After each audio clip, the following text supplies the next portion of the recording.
What the fuck is up? This is the News Underground, and I am Abandoned Nihilism. How you doing? How you doing? I didn't really feel like my comments last night was very articulate pertaining to the Republican debate, so I wanted to do this follow-up where we jumped into a far more articulate and intelligent person on the subject, Ralph Nader. So we're going to go ahead and do that right now. I just wanted to jump right in because his comments, you should play Anthony Blinken Blues. You know, that I don't really do that shit for Ukraine. I'm not really interested in that kind of PR bullshit. That kind of, you know, oh yay, our politicians are just like us. No, the fuck they're not. So, no offense, but I'm just, you know, I'm sure it's very cool. It's like Bill Clinton playing the sax, whatever. I'm not fucking impressed, and I'm not fucking impressed with Anthony Blinken either. Yeah, he's been, you know, doing really well with Ukraine, but the American empire rolls on. Why the fuck are we still in Iraq, Anthony? So, yeah, I'm not really interested in watching him play the blues.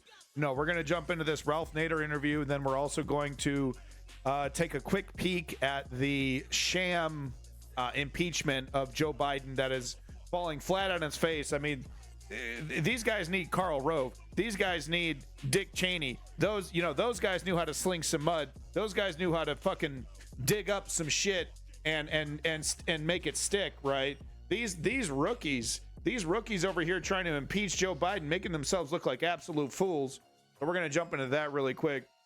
So yeah, let's get back to Ralph Nader here. Like I said, I don't really feel like my comments yesterday were very articulate.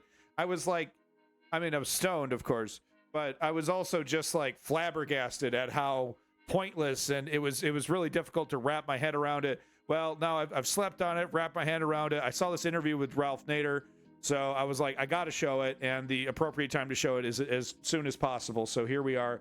Let's jump into it, folks.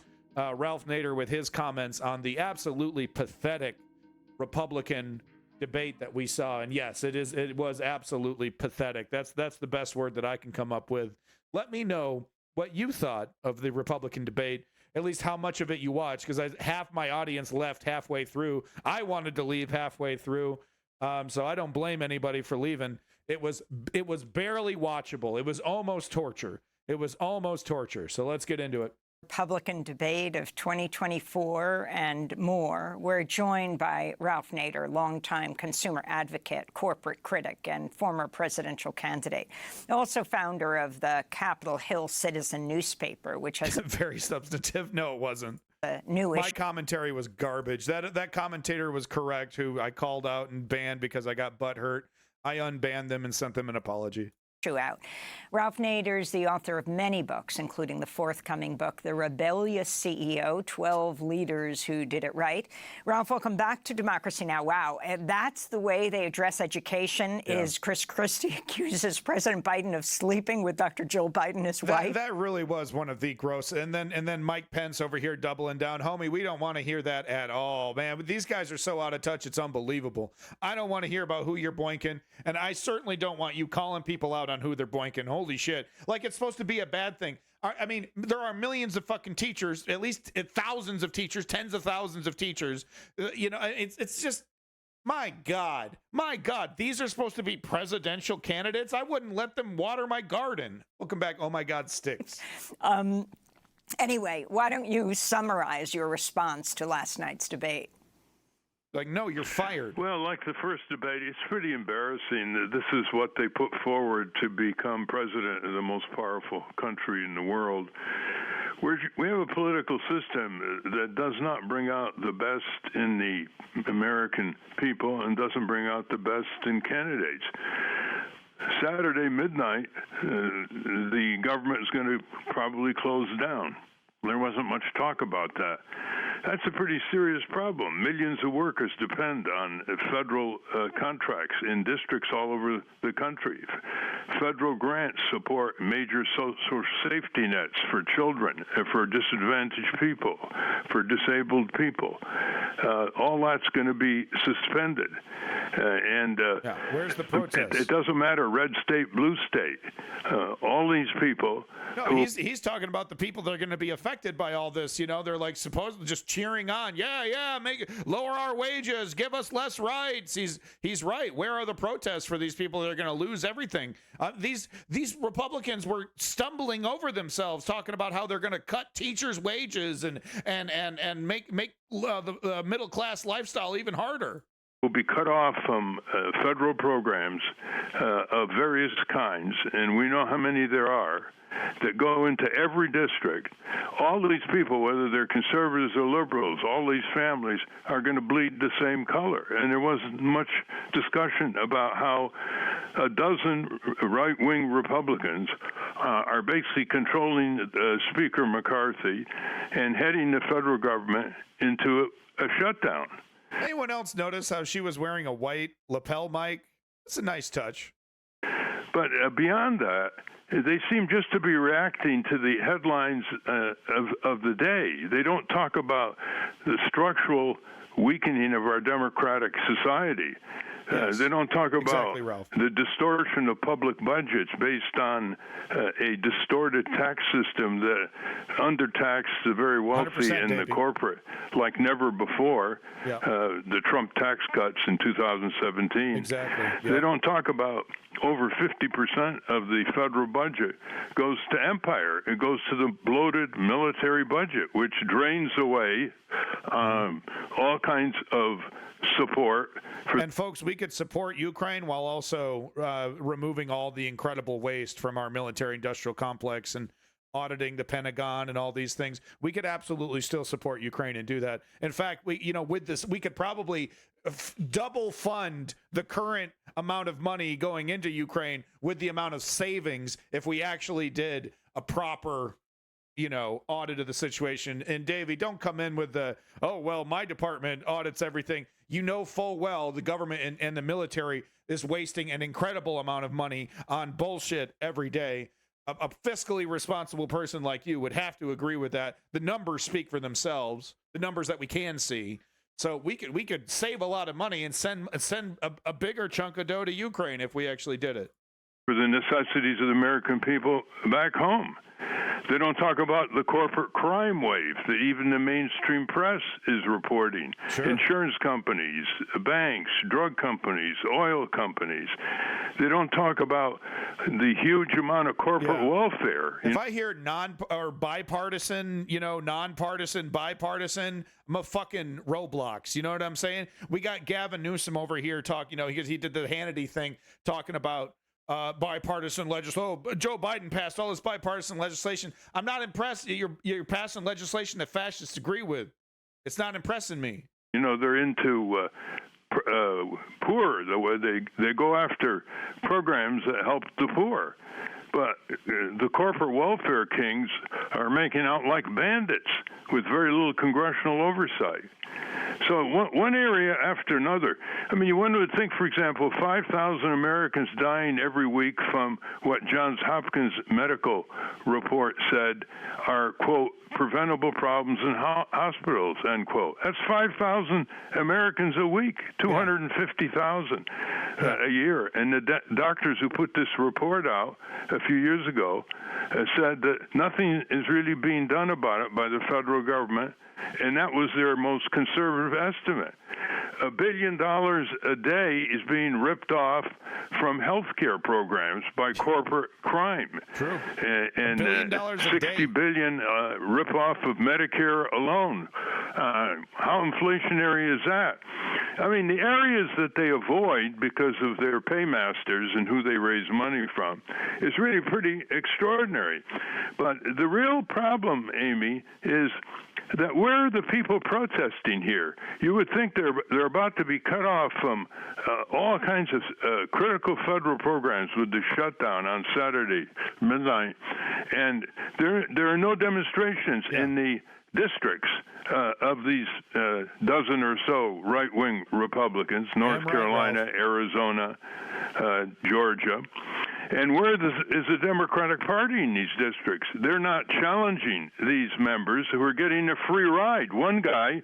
Davey, I'm not going to get into it, Okay, I feel confident saying that there's an incredible amount of waste and fraud happening in the military-industrial complex. Okay, I don't have all the numbers. I can't prove it 100% at the moment, but I feel very confident saying that. And also, I mean, come on, man, your fucking bias in this is really something else. I do appreciate the first-person perspective of it, but I've worked for plenty of companies that did their own fucking audit. And you know, come on, man. Look, I don't have time. We're going to do a deep dive. If this is what it's going to take to get you to stop, you know, defend. Every time I bring up waste and fraud, you're like, oh, there's no waste and fraud in the military-industrial complex. You're smoking crack. You're fucking smoking crack. And we're going to have to do a deep dive on the waste and fraud of the military-industrial complex. I'm wrong that they're not being audited. They are being audited, but there is a reason they fail every year. Okay, all right. Thank you, Davey, for being reasonable. I appreciate it. Thank you. But my fucking goddamn, why do I buy a fucking Steam Deck if the goddamn thing never fucking works? I'm so sick and tired of these fucking products. I gotta, every time I fire up my stream, I have to fucking turn off and turn on and plug in and plug it back up. Does Dr. Disrespect have to plug in, unplug and plug in his fucking Steam Deck every time he does a fucking stream? What the fuck? How many fucking millions of dollars do I gotta earn to get a fucking Steam Deck that works fucking properly? I don't give a fucking god to fucking fuck. From Virginia, Congressman Good just bragged that he only got one call criticizing his threat to shut down the government, and he's getting all kinds of supporting calls against federal spending. Well, that's because there's no Democratic Party activity. They're giving him a free ride. So we're seeing terrible situations here that are not being discussed or debated. And part of it is because Fox News doesn't ask those basic questions at all. They don't ask about the crumbling democracy, the empire all over the world. What are we doing? Exactly. All over the world, we expect countries to obey our military dictates. And we have bases in over 100 countries. We're wasting trillions of dollars, and there's no question about that. Let me go to the issue of global politics. During the debate, former Republican governor of South Carolina, the former U.S. ambassador to the UN, Nikki Haley, went on the offensive, attacking her rival, Vivek Ramaswamy, over his stance on TikTok. Yeah, this is infuriating because TikTok is one of the most dangerous social. This is so amazing because he's literally saying, "Oh, I want to ban social media," while he's also defending using social media to get his message out. Media apps that we could have. And what you've got, I honestly, every time I hear you, I feel a little bit dumber for what you say. Because I can't believe that here you've got a TikTok situation. And I love this move right here, which is like, I'm going to let you speak. The man literally just said, I surround myself that with people that disagree with me. I want to be disagreed with. I want to be pushed back on. And the first bit of pushback that he gets, look at the fucking hissy fit that he throws.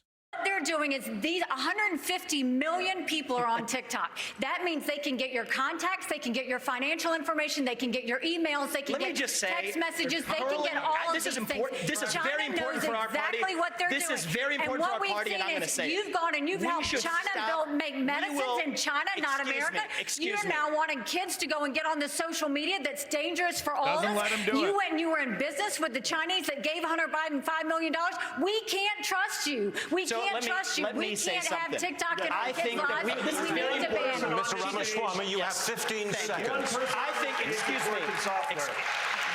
You have 15 seconds, Mr. Ramaswamy. Thank you. I think we would be better served as a Republican Party if we're not sitting here hurling personal insults and actually have a legitimate debate about policy following Reagan's 11th Commandment in his eye. Thank you, Davey. I'm sorry, Davey.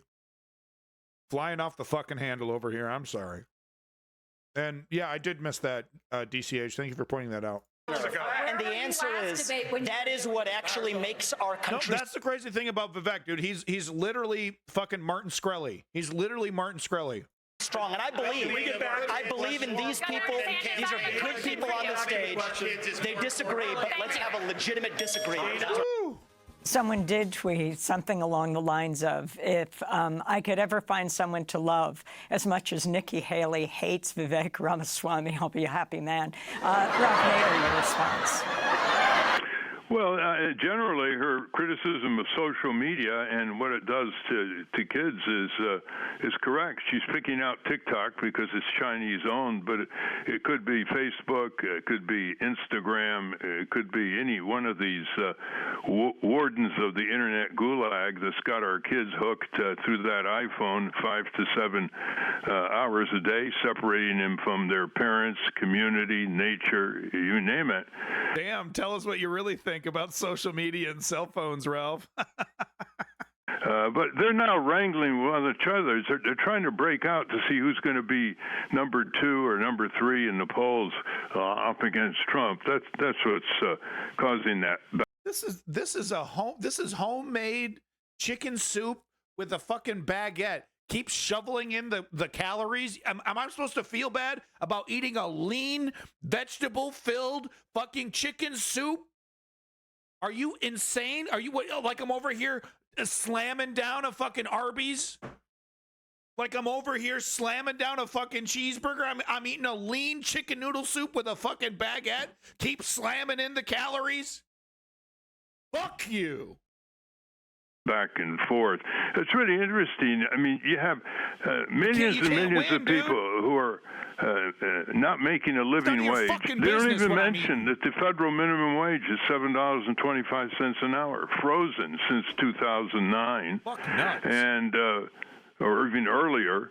They don't even mention it. Yeah. They don't mention occupational health and safety. They don't mention that tens of millions of people are without health insurance or underinsured, and that at least 100,000 people, 2,000 a week in this country die because they can't afford health insurance to get diagnosed and treated in time. Tell them, Ralph. So, you know, it's just a lot of wrangling back and forth, and a lot of it is the debate format and the kind of questions that are asked. Were you surprised, Ralph Nader, by the Fox host Varney asking something we played before? Together, the CEOs of General Motors, Ford, and Stellantis made 336 times the number of rank and file workers. That's just part of a wider income inequality trend in the country. This issue of wealth inequality, has it gotten even Fox is addressing it, just too big to ignore? Or that's because, Murdoch has said he's retiring? Well, it is too big to ignore, but it keeps going on and on. Years ago, Fortune magazine had on its cover, CEO pays out of control and why nothing can be done to stop it. Well, that's because the shareholders, who are the owners of these companies, are rendered completely powerless. The hired hands in executive suite have even made the owners of their capitalist corporation powerless. How about that one? Well, Mary Barra makes $29 million a year as CEO of General Motors. $29 million. Now she's worth it, though, man. I mean, that she made. If it wasn't for her, General Motors would have just disappeared into the ether. Every bit of profit General Motors gets to enjoy is because of that woman. Man, what talent. Worth every penny. It is at least on a 40-hour week over $14,000 an hour. Engine. And she's got low-tier workers in the auto industry working for $18, $20, $22 an hour. So that's the kind of gap. You got to reduce it down to the hour. Over $14,000 an hour, hour after hour, 8 hours a day, 5 days a week, not counting extraordinary benefits and perks. The CEOs of the big auto companies used to restrain themselves because the auto workers were strong enough as a union not to tolerate it, and they didn't want to give the auto workers an excuse. Yeah, he's like a pustule that fell off of Nick Fuentes, that Martin Shkreli. God, they all look the same, don't they? Now, all limits are gone. And it's very good that the new head of the United Auto Workers, Sean Fain, he is taking them on and calling them out with great specificity. He's talking like an old-time fighting labor leader, and the auto workers ought to be glad that they're finally led by someone who's going to draw the line, because the auto totally agree. Sean Fain is a breath of fresh air. Workers have been pushed down for years, especially after the GM bankruptcy and the $30 billion plus federal bailout in 2012 under Obama. The workers have to take all kinds of concessions. So it's not that they're breaking new ground here. They're catching up on past deprivations. Yep. Totally. Let me ask you about the issue of covering Trump, right? Trump wasn't there last night. He was in Detroit speaking in a non-union hall. Man, this is so fucked up, dude. He did a union speech to a bunch of non-union guys and actually paid some of these non-union guys to hold up union signs and shit. Total fraud, completely ignored by Fox News, completely ignored by their constituency. I mean, it's just out in front fraud. Oh, it's the deep state, the deep state. No, it isn't. No, it isn't. He's lying to you. Speaking separately from those in Simi Valley at the Ronald Reagan Library. How do you think the media should be covering Trump right now, moving into the 2024 elections now with over 90 indictments, 90 charges against him, and however many cases? The most recent judge that came out against him 2 nights ago could dissolve the Trump Organization. Well, it should cover his criminal activity, his unconstitutional record as president, his serial violation of federal criminal statutes like the Hatch Act, the Anti-Deficiency Act. He used the White House loan for political campaigning, which is a criminal violation, and the press didn't even cover it, except for Joe Davidson of the Washington Post, following our letter to the Justice Department. Now, the New York Times does something that is really extraordinary. They put the quotes of Trump in capital letters when he puts it in capital letters on his website. I mean, how far do you go in trumpeting Trump? And what they should do is apply newsworthy standards. If he says the same thing every day on the hustings, you don't report that every day. Margaret Sullivan. No, and all media is guilty of this. And look, I do my best to moderate the amount of Trump shit I talk about. I've been talking a lot more about Trump because of the indictments and the cases. There's new news every day. But MSNBC is 95% Trump. You would think nothing else is happening in the world. CNN, 50 to 60% Trump news. ABC, all these other ones, 50, 60%. But I mean, he has completely dominated all corporate media because the fact is, when you get the fucking guy on screen, people watch. My view count goes up when I have Trump on my screen. So he's the most fascinating car wreck we've ever experienced in America, seemingly. The media critic recently, the Washington Post, is retired. She wrote a long essay telling the media how not to cover Trump, and they still fall for it because of the ratings. He's got them by the finger. No, and when Trump finally dies and he finally exits the zeitgeist, we will see major media companies losing money because of it. And if it continues this way, he's going to benefit from billions of dollars of free publicity. And the more outrageous he is, the more he lies, the more he creates fantasies instead of realities, the more he engages in false promises, the more he tries to... Just like Zaphoid Beeblebrox from Hitchhiker's Guide. Look it up. He's the president of the universe. His entire job is to make a fucking embarrassing spectacle. So everyone's looking at the president of the universe while the guys that are really running it are ignored. Of course, that's not the case here per se. I mean, Trump isn't being controlled by some shadowy cabal. I think we can all agree on that. But that was the story in Hitchhiker's Guide. There was people that were actually running the universe, and the president of the universe was just scandal after scandal after scandal. That's all he was there for, and that's what made him useful. To cover up his crimes, the more attention he gets. And Davey, I agree, but I also disagree because I mean, I agree. I'm sick of him. I want him to leave, but I can't deny everything that comes out of his mouth is hilarious. He looks hilarious. The way he moves is hilarious. I mean, there's no other human being like Trump. He broke the mold. Okay, he really did. He's a, like I said, he's a car crash. You can't stop looking at the fucking weirdo. Let me ask you something, Ralph Nader. Some critics, including Lawrence Tribe, tweeted in June, WTF, does Cornel West really want to help the GOP nominee win the way Ralph Nader helped G.W. Bush defeat Al Gore in 2000? Ego trips can come at a heavy price. Ralph Nader did not defeat Al Gore. Complete bullshit. If every one of Ralph Nader's voters voted for fucking Al Gore still would have lost. And by the way, Al Gore actually should have won because of Florida, because of Jeb Bush. Cornel, please stop this foolishness before you really hurt the things you care about.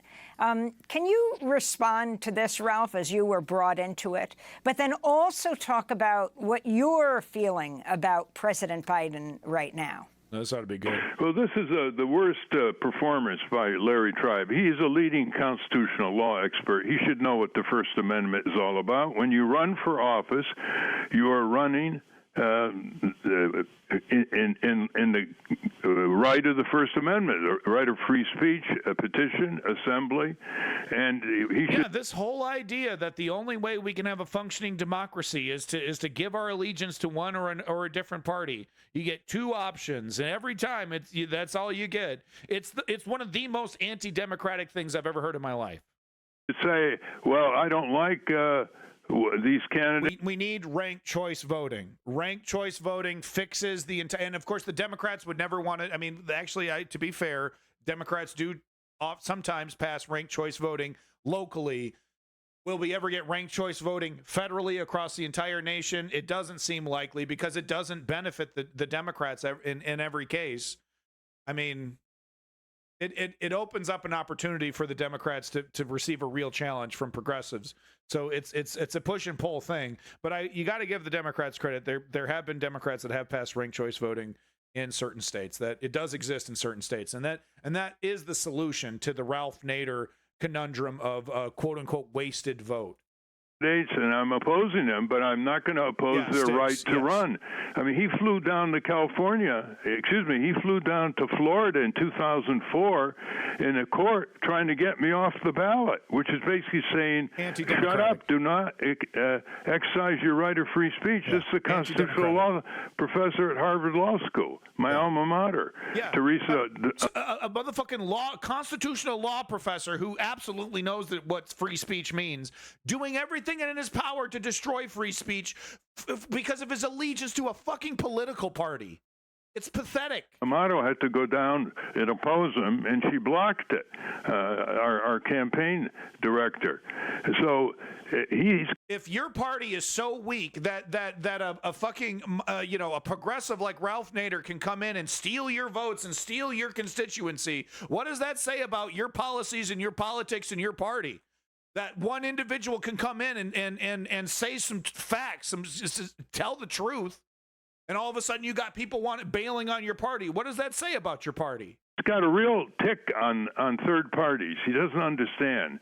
The way the Democrats should deal with progressive third parties is to adopt their popular agenda. That's what Harry Truman did to Henry Wallace in 1948. He took some of Henry Wallace's progressive agenda, and Henry Wallace started dropping in the polls. That's what a competitive democracy is all about. Instead, the Democratic Party, with the help of Larry Tribe, is scapegoating. Every time time they lose to the worst Republican Party in history, they blame the Greens. Yep. And they're just scapegoating. The Democratic Party does not look at itself in the mirror. Yes. It's very low on introspection and doesn't ask itself why, against the most corrupt, dictatorial, corporate indentured, you name it, Republican Party, that they're not landsliding them. And if they win, they barely win, and they don't have a workable majority in the Congress. And if they lose to the worst party. I mean, people like Teddy Roosevelt and Eisenhower and Senator Robert Taft, they couldn't believe how bad the Republican Party is, and the Democrats are barely competing. We have just 30 seconds, Ralph, dollars. but I wanted to get your response. You were just profiled in the Washington Post. I think the headline was, Ralph Nader, wary of Trump, offers to help Joe Biden win. Is that accurate? It's an inaccurate headline, which the reporter has nothing to do with. What I said was that in a choice between Trumpster fascism or Democratic Party autocracy, I'll take autocracy. There you go. I mean, Ralph motherfucking Nader, folks. Ralph motherfucking Nader, dude. Ralph Nader. That's my man. The things he would have done to this country. The amazing things that Ralph Nader, as president, would have done for this country.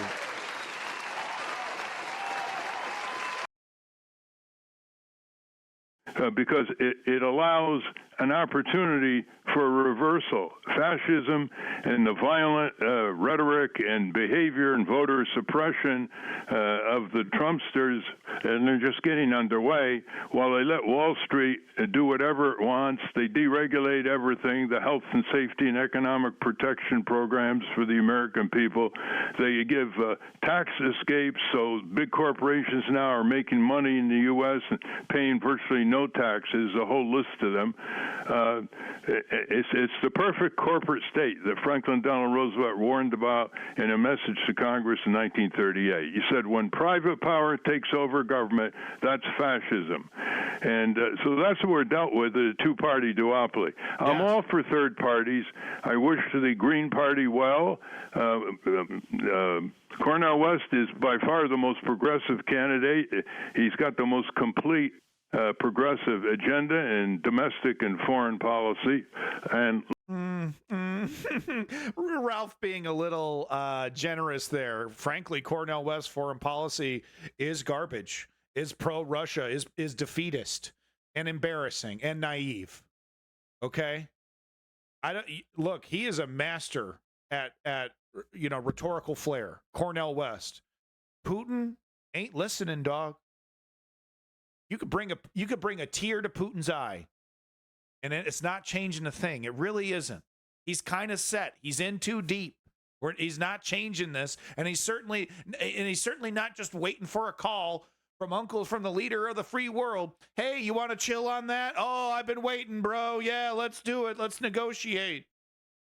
So no, I do disagree with Ralph Nader. Cornel West's foreign policy is naive, to say it in a nice way. Let's have a competitive democracy and stop engaging in candidate suppression. I agree. The Democrats criticize the GOP for voter suppression. The Democrats are very good about candidate suppression, third-party candidates, bumping them off ballots, harassing them, suing them. We got sued a dozen times in a few weeks. There you go. And they had to cut him. Oh, poor Ralph. But I love that Amy Goodman said, no, everything that Ralph Nader says is 100% correct. He's going to get every second of our broadcast. We're not even going to do the credits, not even going to do the outro. Let Ralph run to the very fucking end, man. So you got to give Democracy Now! Credit for that. Thank you, Amy Goodman, and thank you, Ralph Nader, for that extremely articulate response to the Republican shamble debate, whatever you want to call it. Like I said, I wasn't feeling very articulate watching that. It felt like I was in another universe. Might have been the marijuana. So, but I felt I was like, well, I can't go back in time, but I can show a follow-up with Ralph Nader kicking ass. So I'm glad we were able to do that. Moving on real quick here, our last clip of the day. I don't have a lot of time, but I have enough time to cover these two clips from the Rational National. Good content creator over there, Rational National. Him and the rest of the crew there, they do their little, they did a live stream. I couldn't find it, of course, because YouTube's atrocious, but they did a whole live stream on it, on the debates, I mean. But this is covering the Biden impeachment, which is folding in on itself. I mean, like I said, these guys need Karl Rove, right? They need Dick Cheney back because they don't know what they're doing. They don't know how to make something stick. You know what I mean? They were able to impeach Bill Clinton for a fucking blowjob, dude. All right? These guys don't know what they're doing now. They don't know how to do any of this. And really, they're just kind of running out the clock because they don't really feel like they need to learn how to do any of this because they're really just waiting for that dictatorship to be installed, that right-wing authoritarian dictatorship. They don't believe in the process. They want to steamroll and overwrite the process. That's what you hear Vivek talk about. That's what Project 2024 or 2025 is about. It's about destroying the federal government, creating czars, and dictating by, have a dictator dictate at the very top and have it go all the way down the hierarchy without question, without deliberation or anything. So they don't believe that they even need to learn this. They're just waiting for the dictatorship to come in, and then they're gonna, do whatever the hell they want, right? Because they have all the great ideas.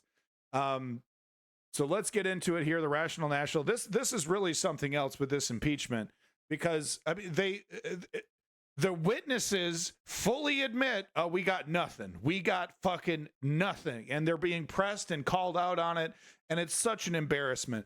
But I honestly, they're going to be shutting down the government. That's going to be happening, and I think that they're just going to go through with the impeachment anyway. I think they're just going to, guilty. They're all just going to do it anyway without any direct evidence. They're going to say that justifies the impeachment and do it anyway because they want that PR hit. All right. They want Joe Biden to be, Trump was impeached 3 times. Well, so was Joe Biden. Joe Biden was impeached. There you go. It's all even. See, they're all crooks. See, my political nihilism is correct. I don't need to know anything. They're all fucking us, so we don't need to worry about it. So let's jump into it. And Mr. Turley stopping here on his way to his next Fox News hit. This is not a serious inquiry. What an incredible display. He said that? 4 months and what feels like maybe years now, Republicans have been calling to impeach Joe Biden. For what? I don't know. They don't even know. Their own witnesses don't even know. As I'll get to these clips, no one really knows why the hell this is going on. Hunter Biden's in the midst of all of this, Democrats just... It's illegal. To my surprise, because often, they trip over their own feet. They're not always great at strategy, always great at messaging. But in this case... Neoliberals. Members of the Democratic Party, as I'll show you in these clips, did a fantastic job showcasing how much of a sham this entire Biden impeachment thing is. So I have several clips to get to here. It's about, 7 or 8. They're quick clips, so, there's not much to even work with here because Republicans have nothing to work with. But with the time that Democrats had, they did just an amazing job. Let me start here with Alexandria Ocasio-Cortez, just very easily, very quickly laying out how much of a sham this entire thing is. No, and she does a great job. You got to give her props in this one. Listen up. Mr. Turley, I have a simple question for you. In your testimony today, are you presenting any firsthand witness account of crimes committed by the President of the United States? No, I'm not. No, you are not. Ms. O'Connor, you are the second Republican witness here today. Have you, in your testimony, presented any firsthand witness account of crimes committed by the President of the United States? I have not. Thank you. Now, Mr. Dubinsky, as the third and final Republican witness in this hearing, have you, in your testimony, presented any firsthand witness account of crimes committed by the President of the United States? I have not. These are the witnesses. These are their smoking guns. This is why they're doing this whole thing. They look on Fox News 24/7. We got proof. We got proof. These witnesses, 700 pages of documents. We got all this proof. We got all this proof. Bupkis. They got shit. They got nothing. And look, I'm not saying that there isn't some shady shit going on with Biden and Hunter and all that shit. You know, a very interesting emulation of the Clinton Foundation kind of, you know, greasy shit, right? I'm not saying that. I'm not saying he's perfectly fucking innocent, but bro, you got to get him. You got to get him on something. Okay? You got to get him on something. I want criminals to go to jail. That's fine with me. I don't think Hunter Biden should be selling his paintings for anything. He should be giving them away for donate, and then the money goes to fucking charity. That's what should be going on. If you're a son of the president, you should be walking around as a representative of the United States, not a representative of your fucking cock. So these are the three big Republican witnesses, the best people they could find to bring evidence against Joe Biden and all of his criminality for this impeachment. None of them have any firsthand account of anything. In fact, let me go. I'm going to skip ahead here to a clip from one of those witnesses, Jonathan Turley, who's often a Fox News contributor. And this guy, again, deep Republican on Fox News all the time. Listen to what he says. This is a question of an impeachment inquiry. They're going to do it It anyway. is not a vote on articles of impeachment. In fact, I do not believe that the current evidence would support articles of impeachment. And this, that is something. And this guy's all over Fox News. Trump should go free. Trump should go free. Trump's innocent. You're guilty of nothing. Guilty of nothing. Guilty of nothing. And even he's like, I got nothing to work with here, and I'm not sticking my neck out for you. I'll stick my neck out for the orange fascist all day. I'm not even going to stick my neck out for this pathetic attempt. This man has no scruples. You got a zero scruple motherfucker who can't even back this shit up. Zero scruples, negative scruples. That an inquiry has to establish. So one of the big three witnesses here saying that the evidence does not support impeachment. Again, this is a Republican witness. This guy has defended Trump against everything. He's on here. He can't even find the pretend evidence to make up some charges against Joe Biden, because even that would be too far for him.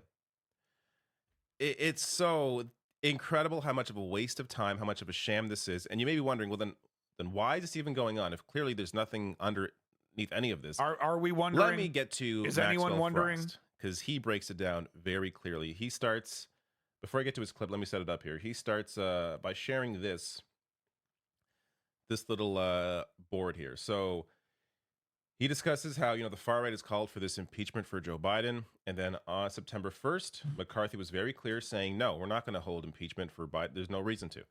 Got nothing. Now we get to Maxwell Frost and what changed since then. 12 precious days later, something happens. I'm not sure what, Precious. But something happens, because then the Speaker of the House, Kevin McCarthy, comes out and says, yes, we will do an impeachment inquiry. So what happened between these 12 days? It's very simple. 3 threats from members of his own caucus at the direction of former President Donald Trump changed his mind. Number one, the threat to force a vote on impeachment, which would lose on the House floor and be another embarrassment in the long list of embarrassments this Congress for the Speaker of the House. Number two, they would threat to shut down the government, something that will happen in just 2 days. And number three, and this is the one that really got to him, they said, you about to lose your job. And they said, we will remove you as Speaker from the House. And that scared him so much that Kevin McCarthy, the Speaker of the House of the United States of Representatives, third in line of the presidency, completely caved due to the threats of people within his own caucus. Kevin McCarthy caved because And look, they don't have the votes. It's a small group of people. But look how effective Matt Gaetz and Marjorie Taylor Greene and Lauren Boebert and all the rest of them there. It's like 7 or 8 of them. Look at how effective they are at grinding the whole thing to a halt. How effective could AOC and Rashida Tlaib and the few members of the squad, how effective could they actually be? They could have held up that federal spending bill and gotten Build Back Better passed. And they didn't. And they fucking didn't, so that they could, they'll be nicer to us. We'll capitulate now and they'll be nicer to us later. Leveraging your political power fucking works. It works, right? And, I don't want to be Dennis Kucinich. I don't want to be Ralph Nader. Well, you don't want to be a person who's fighting for democracy? Oh, well, the smears worked. And it's cowardice. It's cowardice. Because he's afraid of losing his own job. That's it. He doesn't care about evidence. He doesn't care about the reality. He just cares about his own seat. He cares about his own position as speaker. That's it.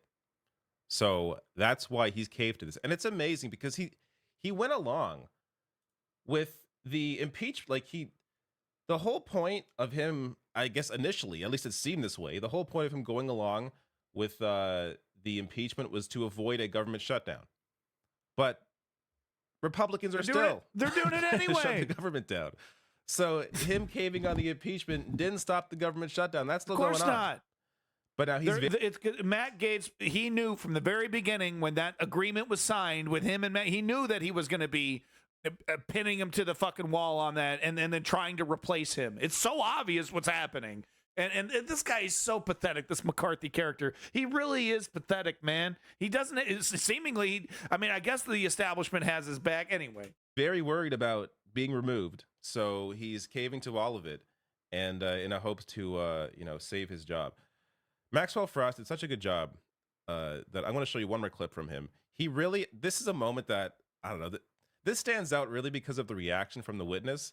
But it's fun to watch. Mr. Chairman, you say this hearing is to establish the basis for this fake sham impeachment hearing, but these witnesses are not giving us any basis or giving us any evidence or giving us any solutions. They are giving us several times. I reclaim my time. I have to stop because that's not a true statement. I reclaim my time. These witnesses are not giving any answers. They're just asking more questions. We have one witness who has a lot of questions, Ms. O'Connor. Dubinsky, one witness who knows something about accounting but has no real involvement in what's going on. And Mr. Turley stopping here on his way to his next Fox News hit. This is not a serious inquiry. I'm going to put up the reaction there again from Ms. O'Connor. I don't even know why she was triggered by that. Yes, Jonathan Turley is on Fox News all the time. He's a Fox News contributor. Why is this stunning information to you? That Maxwell Frost brought this up. I mean, just a great job there at both offending the chair there, James Comer, as well as the witnesses with just basic facts. Well, it's not now, true. Let me show you. That's not true. I got a few more clips because the Democrats during this hearing really turned it around on Republicans and showed everybody who the real corrupt individuals are. Let's start here with Robert Garcia. So Robert Garcia pointing out, why are you focusing on Joe Biden's son who wasn't even in government instead of focusing on Donald Trump and his family? And what I want to know is why we're not actually investigating. Okay, I mean, this is the same kind of whataboutism that fucking Republicans do. So I don't really, think this is that much of a slam dunk, but I guess liberals do. Yeah.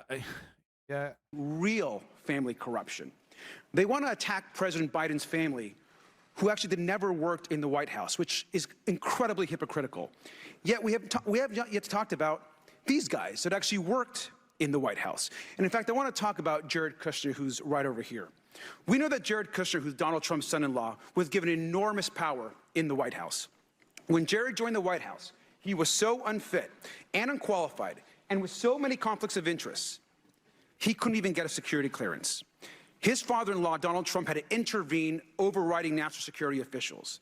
We also know that just months after Jared left the White House, the Saudi royal family gave him $2 billion with the B into the Kushner hedge fund. They went nuts. They thought, okay, we're in, we're president, we can do whatever the fuck we want. Full-blown fraud. That's what's getting his businesses dissolved in New York. They went nuts. They said our property's worth $1 billion. And it's not even worth a fucking, it's not even worth a quarter of that. I mean, they went bananas with the fraud after they got in charge. They thought they thought they were kings and queens. And right now, Jared is pocketing an additional $25 million a year in fees. This is a man who was put at the head of Middle East policy in the White House. We know he personally intervened to give the Saudis a $110 billion arms deal that was opposed by folks all across the government. This is something that I've pointed out over and over again. Just the obvious corruption here with Jared Kushner and even Chris Christie, who's running as a Republican candidate for president. Even Chris Christie pointing this out again and again. The obvious corruption of Jared Kushner getting billions of dollars from the Saudis after working with them while he was in government. Can you imagine that's what Hunter Biden did? If Hunter Biden worked with Joe Biden or worked with Obama, worked directly. Just hiring. They don't care how hypocritical it would look, criticizing. If Joe Biden hired Hunter Biden to be at a high level, we would never hear the end of it. It would literally be it would be every top of the. You know how they rattle off their little talking points? It would be a guaranteed slot. Oh yeah, well, and he hired his son. With the Saudis as he was in government and then left government and got $2 billion. Can you imagine if that had happened? That would be a real story. I would be supporting whatever criminality, whatever repercussions come with that sort of behavior, regardless of whatever party it is. Jared Kushner did it.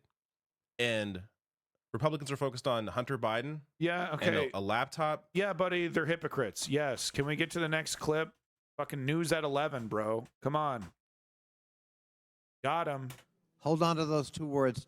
A great question, but look at the way he frames this. Hold on to those two words, distract and deflect, because I think this hearing's all about, look over here, not over there. So, Professor Gerhardt, I've heard concern about branding. So, shouldn't we be concerned about all those Biden towers all over the world where foreign partnerships were formed and influence was used here in the United States? I've seen these towers in Indonesia, in the Philippines, in Turkey. I even saw one in Chicago. Shouldn't that be a source of concern of this committee in terms of influence, both foreign and domestic, when President Biden became president? If there were such things as Biden buildings. Well, was there anyone who did have them?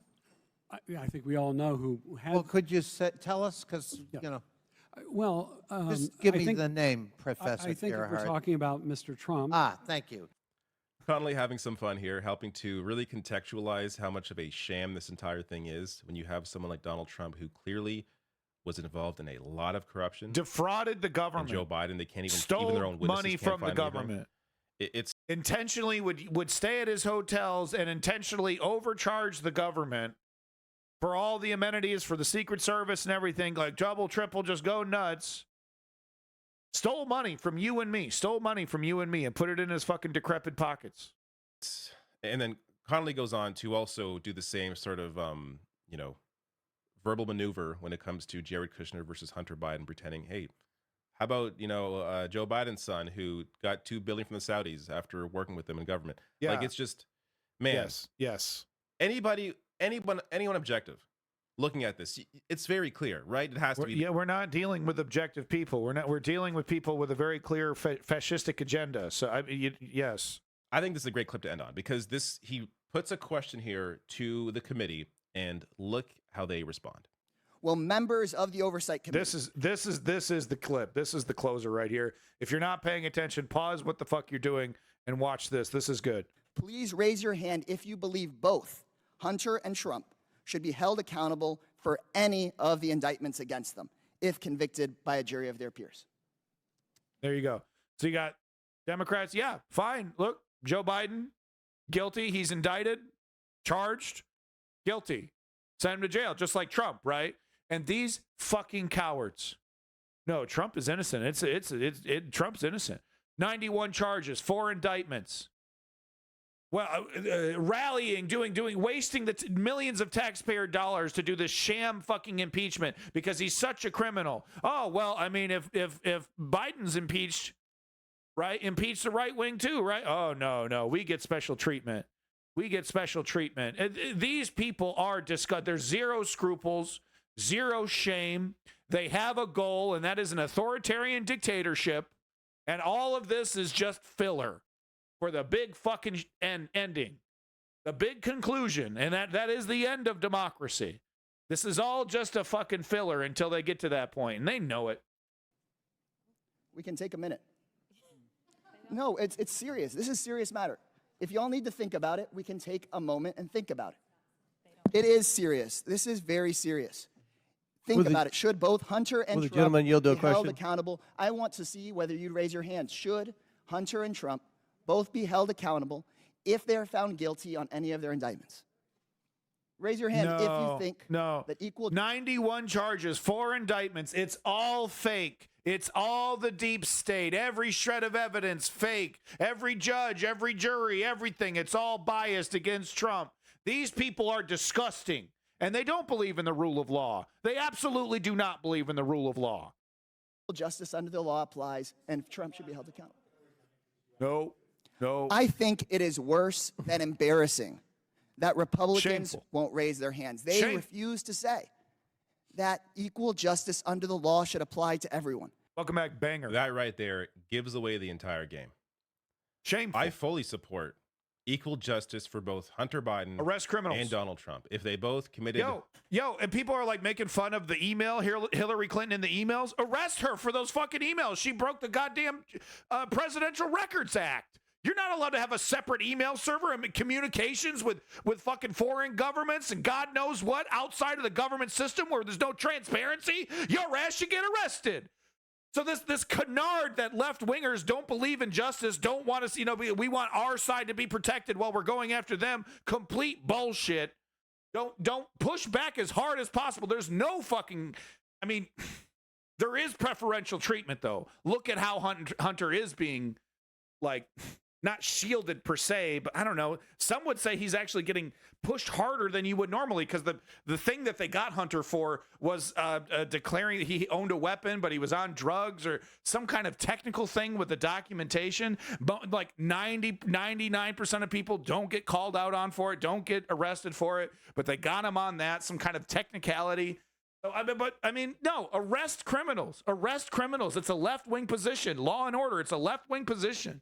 Acts that are criminal, that they should be, put in jail or whatever the repercussions are, then yes, both of them should face those repercussions. Republicans cannot, because they know. For them, this is all a game. Yes. Few last things here. Maxwell Frost on Twitter writing GOP leadership thought this impeachment inquiry would distract from the fact that they are shutting down the government in 2 days. There's no evidence, so this is a boring waste of time, a complete snoozer. Half of the audience cleared out, no line outside, and lots of press left. If this impeachment inquiry was like a serious thing, you would see full crowds, lines, people, crowds outside, people talking about this.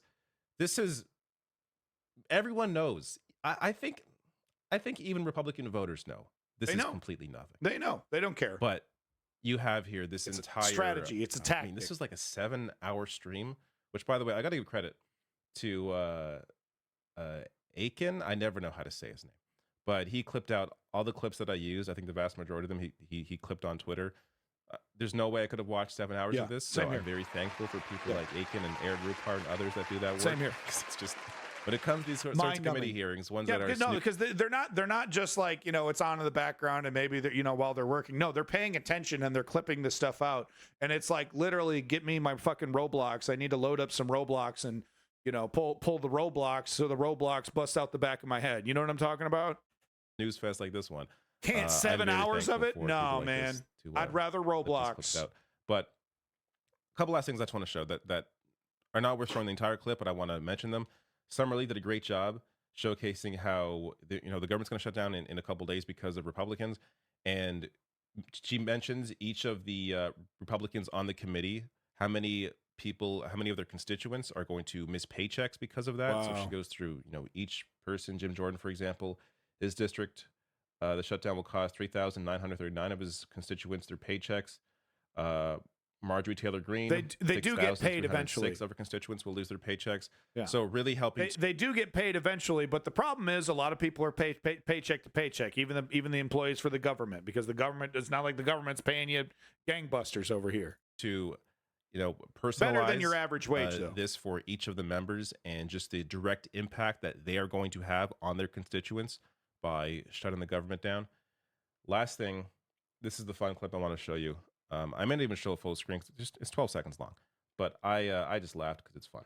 And we see the long arm, but little hands of Mr. Donald Trump, whose fingerprints are all over this hearing and this sham impeachment. The long arm and little hands of Donald Trump. This goes to, and by the way, that was Melanie Stansbury. This goes to the fun, and I think this. There you go, folks. There you go, folks. That is my coverage of the news today. My follow-up of the the follow-up of the debate, and of course, a little coverage on the Biden impeachment. Thank you so much for the rational national.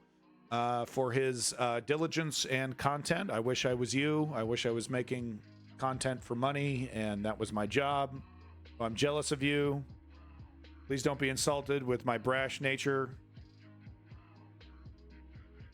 The Rational National. I want to give big fat fucking props to Oh My God Sticks for keeping it real in the chat, staying here the whole time. Big props to Oh My God Sticks. Gonna get that Garbage Fuel Award of the day along with Dirty Crackhead, who's keeping it real in the chat. Thank you, Dirty Crackhead and Oh My God Sticks, with a mention for Davey. Thank you, Davey, for also coming here.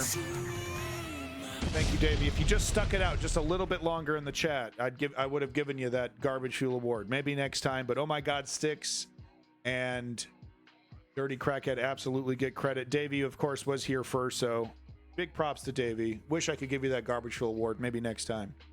Folks, if you saw what I saw, if you are as worried as I am, as you should be, this is because look, man, this ain't no fucking joke. You think your life isn't going to change when these authoritarians get in charge? You think it's just going to be, oh, well, it's the left. It's 4 years to the left, 4 years to the right, or 8 years to the left, and 8 years to the right. It's just that cycle again and again and again until I die. You're wrong. We're in a completely new universe. This is totally new territory. America has never faced this kind of threat before. I mean, even when the British were fucking invading, right? Even when the South was rising again, it wasn't quite like this. This is totally new. This is totally new, and we need to get in front of it. We need to get in front of it. This is an existential crisis for the left. If they win, there's no more changing this democratically. There's no more voting them out. If they win, it's violence. It's violence, not from the left. They're going to bring the violence to the left. Don't you understand? We'll be out there protesting for our rights, and the cops come.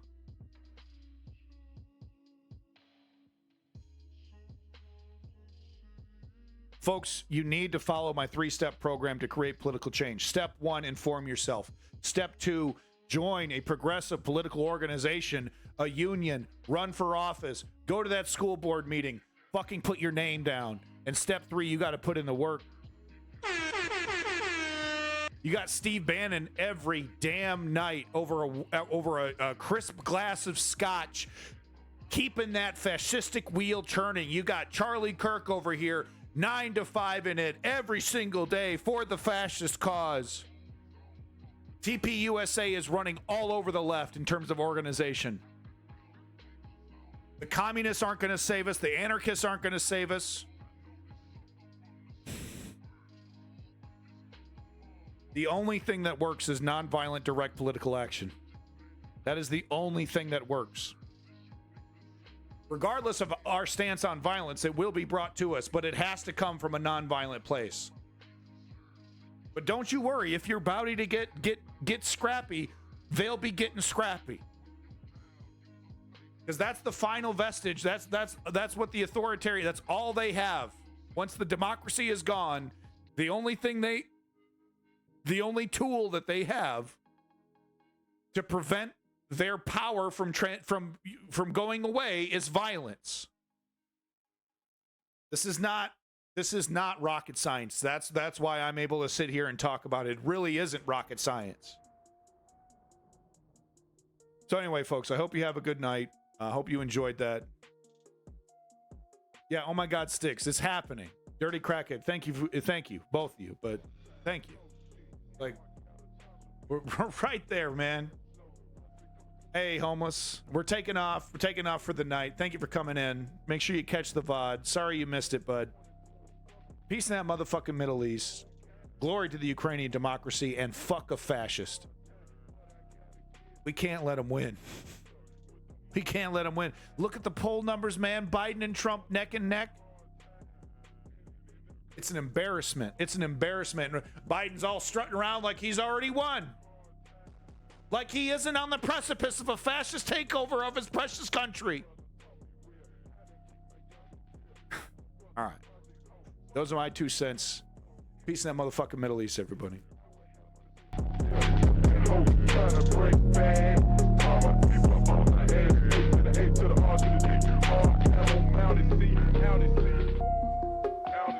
See, walking to the motherfucking protest is what I'm doing.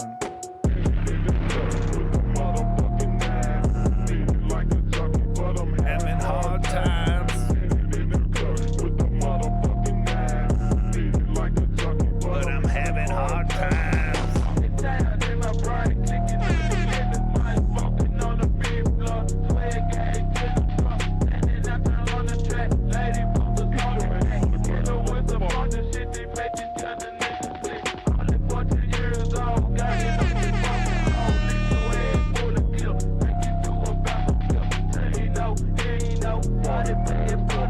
Go call your mother.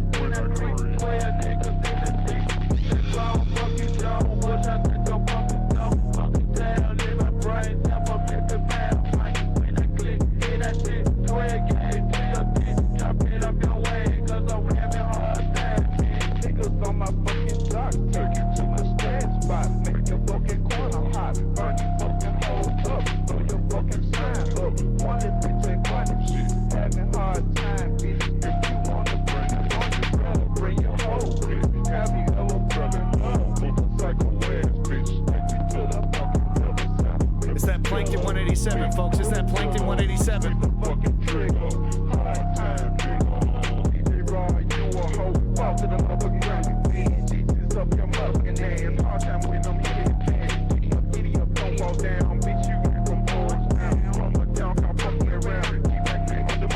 Good night, Davey. Thank you for coming in. Number 1 in the chat, Davey. Big props.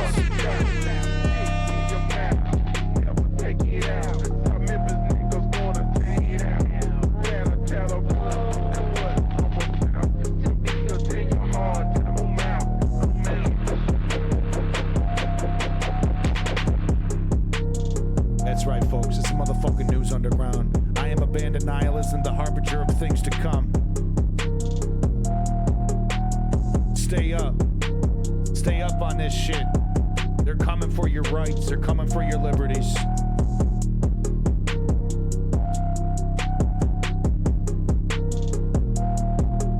That's how we do it in the underground. We keep it so fucking real it hurts. You know this.